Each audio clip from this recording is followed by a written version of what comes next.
Hello, my name's Gavin. This is Genre Books. It's Tuesday, it's Tag Tuesday, and the tag today is Mirrors and Windows, an original tag from Pat at Book Chat with Pat. Pat has recently surpassed her 5,000 subscriber milestone. I should imagine there's a few more added by the time this video goes out, and richly deserved it is too. This tag only has 5 prompts, and the 5th of those prompts is to tag other people, which I will do below the line. So I've already done the 5th prompt, so there are only 4 prompts left. Prompt number 1. Talk about a few books that have served as mirrors to you, allowing you to see some aspect of your life experience reflected in a meaningful way. I have a bit of a struggle with these mirror questions because my reading of reflective fiction such as this is limited. I read science fiction, fantasy, western, horror, adventure, spy. I'm none of these things. I don't see myself as these things. I enjoy the books. I do not imagine myself as an astronaut, cowboy, wizard, double agent, or any of these things. And consequently, I don't see myself reflected there. I'm usually reading books for escapism purposes, and reading for escapism means I don't really want to see myself reflected in literature. I don't consider that there's anything very dramatic or interesting about my day-to-day life, and those elements where something is dramatic I don't particularly want to see in literature. It wasn't always the way. I think possibly as an adolescent, teenager, I would be reading stuff which I would perhaps project myself onto a little bit more. So some maybe of those early Philip Roth stories, all of the hang-ups and neuroses suffered by some of the characters in those books. But then it's easy to make a teenager reflective. But even there, I couldn't really identify with it. It was a different country, it was a different time. It's more difficult to see yourself in that position. Possibly, I think, the closest would be Jonathan Coe, and choosing one of his books, probably The Rotters Club. We have the usual adolescent hang-ups. We have someone going through the education system, someone who is in a band as well, and all of those plans that you would make at school. So yeah, I'll maybe go for the Rotters Club. Again, that is of a slightly different time to the one I grew up in, but only by 15, 20 years at most. I suppose that's just not what I read books for. Enough about me, let's read about you. Prompt number 2. Talk about a couple of booktubers whose reading is most like your own. There are a couple of ways to slice that, I suppose. I think I have a fairly eclectic mix of what I read. It's certainly not all over the place, but it is in more than a couple of genres that I will be reading, and outside of genre as well. And I enjoy watching booktubers who have a complete mix where you don't know what they may be reading next. So I suppose I will start with probably one of the first booktubers I was actually watching, which is Roy from Roy Reads Anything, who has a very eclectic mix of stuff that he will be reading. Indeed, his channel started with it being completely random. He just bought a yard of decorative books and started to plough through them, which I thought was a great idea. Now, I won't want to read everything that Roy reads. I think, most things I would give a go. I would probably draw the line at Sweet Valley High, but maybe that's my loss. But more often than not, he'll be reading something that I'm interested in, or something that I didn't know about, which I then become interested in, or something that I have read and are opinions generally agree. So if I agree on one thing, possibly I'm more likely to be interested to read something that Roy has read that I have not. Another booktuber is Debs from Raina Read Stuff. You do not know from 1 week to the next what she may be dipping into. There is a difference between booktube channels you follow because of the genre or the type of books that they are talking about, and the booktubers you follow purely because they're not following any set pattern and you want to know what happens next. I'm also, in my videos, always wanting to try something new. So I'll add Pat into this list because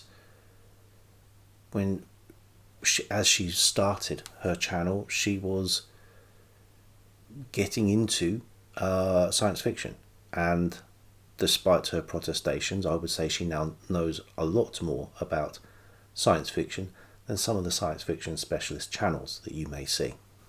I'm also going to add in there Aaron from Aaron Read a Book, Aaron Read a Book, who constantly surprises me with what he has been reading or what he is about to be reading.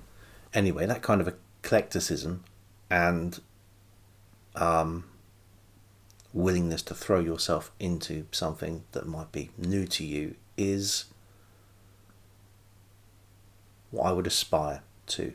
So if I wanted to see myself as something, it would probably be that. Whether I achieve it is not for me to say. The other way of looking at it is not looking at the eclectic nature at all, but looking at the specific types of books that I do read most often.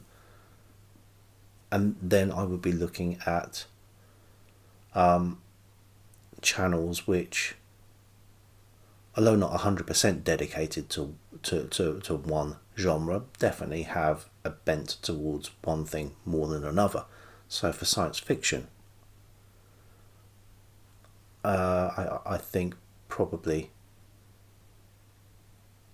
the booktuber I'm closest to in terms of science fiction that I do read is probably Sean D. Stanfast.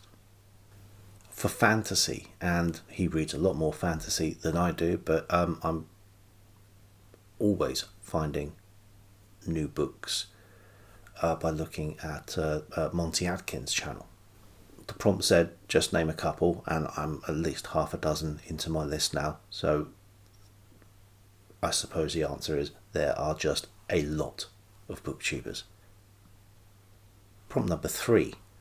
Talk about a few books that served as window frames to you, allowing you to see the reality of others outside your experience. Again, I have a problem because of the amount of genre fiction that I read. When we're talking about the reality of other people's experiences, a lot of the people, the characters that I'm reading about, have experiences that are completely unrealistic. But that still gives a lot of scope for the other things that I read. So reading old books is definitely something that's outside of my scope of experience. We have Victober coming up soon, and it's a world that I know, but only through books, history books, teaching, possibly TV and film. It's a world you sort of know as well from visiting, historic sites or walking through modern sites that have that history attached to them. Let's pick on the Regency period, having just read a couple of Jane Austen books this summer. That is a window on a whole world I wouldn't recognise. I wouldn't have been a part of had I existed back in the late 18th century, early 19th century. All of the westerns that I now read, again, some of these I couldn't really put myself in their position anyway, with all of the adventure and fighting, but there are other westerns where this does not happen. Things are, not to say humdrum, but just less eventful. I now have both the temporal and the geographic remove from that experience, but you still can put yourself in the rather uncomfortable boots of some of these characters more readily than you can when it is a piece of true genre fiction. There's a difference perhaps between a book you escape into and a book you can escape with. But there are books that is not so much of an escape as just a complete eye-opening. And even after all of these years, I would still say that the one author that probably has done that more than any other would be Toni Morrison. Reading Beloved years and years ago, I think Beloved was the first book of hers that I had read, was revelatory. I still haven't read all of her books, but since then, Song of Solomon, Jazz, Paradise, I'm sure there's another one in there as well somewhere.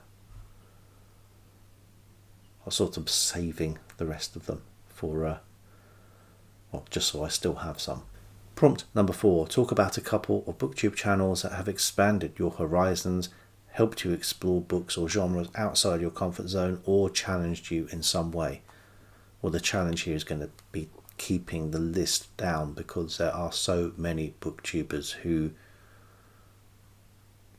to a lesser or greater extent, have done exactly that to my experience on this platform in the last 18 months ish.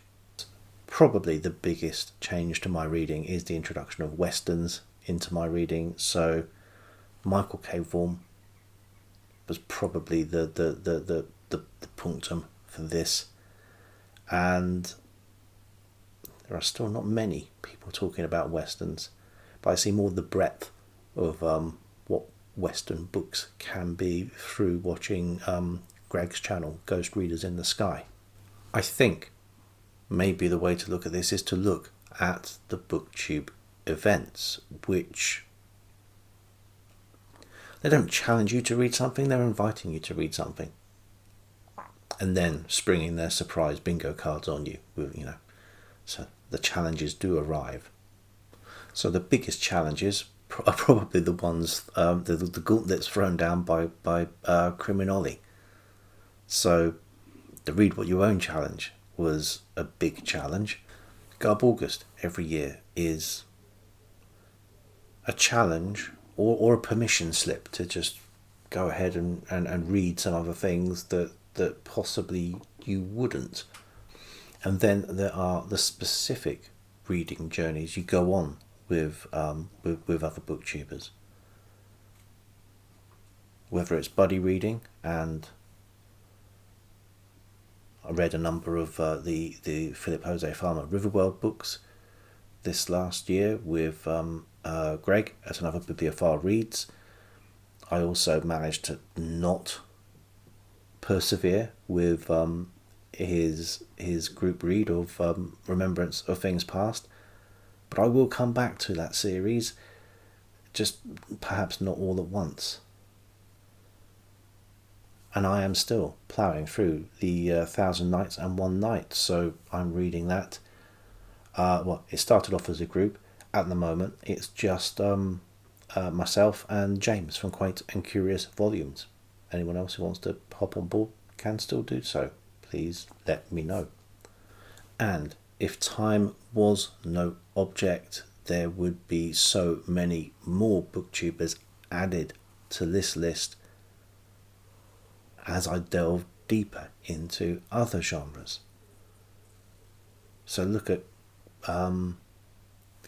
Cliff's Dark Gems on the horror front. We have Occult Detective October coming up. Every co-host on that list would be someone I would say, influences what I would be reading. And we have booktubers who read stuff beyond the scope that I do read at the moment. So Steve Donahue, the breadth of reading is just off the charts. Sometimes, occasionally, I might get in sync with one or two books, and then it'll be off in another direction where I do not have the time to follow. There is Hannah from Hannah's Books, who is always coming up with these new releases that, again, I don't have time for. But that's okay. I read what I can when I can, and I know that the fun will never stop. If I had infinite time and funds, I could still never fill one or exhaust the other with the choice that is on offer. And the window into all of that reading choice, or a very handy window into all that reading choice, is simply Booktube. I'm not going to say every single Booktube channel, because let's face it, some of them, no one can like all of them. I think it still comes down to something which is quite difficult to give, which is trust. Which booktubers do I trust? Do I trust their judgment enough? If they read something, review it, and I fundamentally disagree with their review of that book, do I still trust them? And I think, yes, you've got to be big enough to say, right, we're going to have a difference of opinion over this particular thing. I'm not as much disagreeing with you as I am simply agreeing with myself. But let's not forget the commenters. There's been a few videos about commenters recently, and this is a prompt which I think is made for them. I'm always picking up ideas for new things to read purely from the comments that are left to me. So thank you to all of you, whether you have channels or not. And the fifth prompt I answered at the head of this video. Again, please see the names below to find out if you are tagged. And if you're not on that list, you're tagged anyway. Thanks to Pat for creating this tag and for tagging me. Congratulations again on getting to the 5K, and until next time.